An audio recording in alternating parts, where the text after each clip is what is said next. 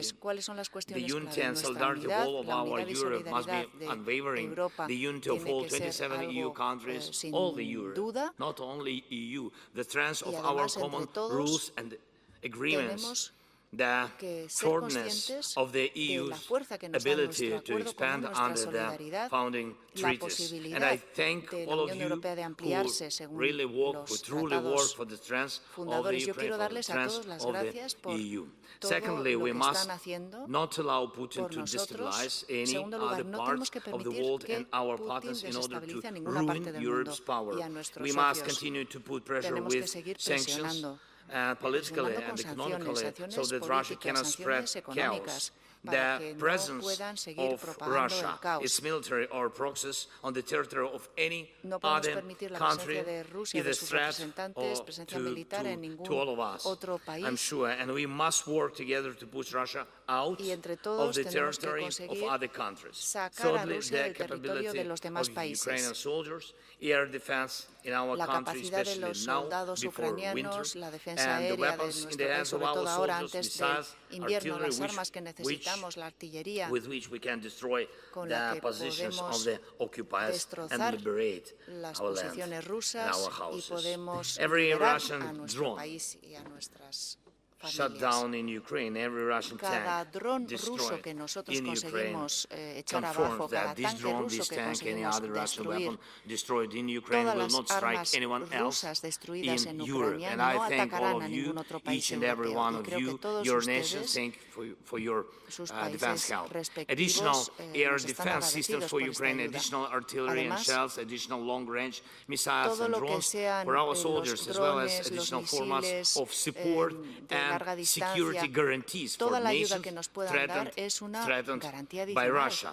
All this is a real protection of Europe from further aggressive steps by Russian Federation, and to ensure that in the coming future there is no war anywhere in Europe, that no other city in Europe lives through what our Kharkiv, for example, Kharkiv and all the cities and villages of Ukraine are experiencing than at this time, right now, this year, next year, and above all in Ukraine, our unity must work to the full capacity. Let only Putin's ambitions be ruined, not our countries, not our people, not our cities. Children of every country deserve to be secure and everywhere in the country, not just in the subway, not just in the shelters underground, but everywhere. We must make it possible, and we'll do it. We must win. Thank you for your attention and for the invitation. Slava Ukraini. Thank you. Thank you, Volodymyr, for your testimony. And now I give the floor to President Michel. Thank you, dear Prime Minister. Thank you, dear Pedro. First of all, let me thank you for hosting us in such a beautiful location. Thank you for your warm welcome, and I feel that you are all impatient to discover tonight the Alhambra. Ladies and gentlemen, dear friends, this is already the third meeting of our European political community since we launched it 1 year ago in Prague. And I think this shows the relevance of this unique intergovernmental and leaders platform. Unique initiative for boosting cooperation, for increasing what I'm calling our collective intelligence and addressing today's challenges. COVID-19, climate change, energy security, cyber and hybrid threats, and on top of this, Russia's war against Ukraine. These challenges are too large for one nation to tackle alone, and it's why more than ever we must confront them together and take a strategic approach. Dear Volodymyr, I would like to start by addressing you personally.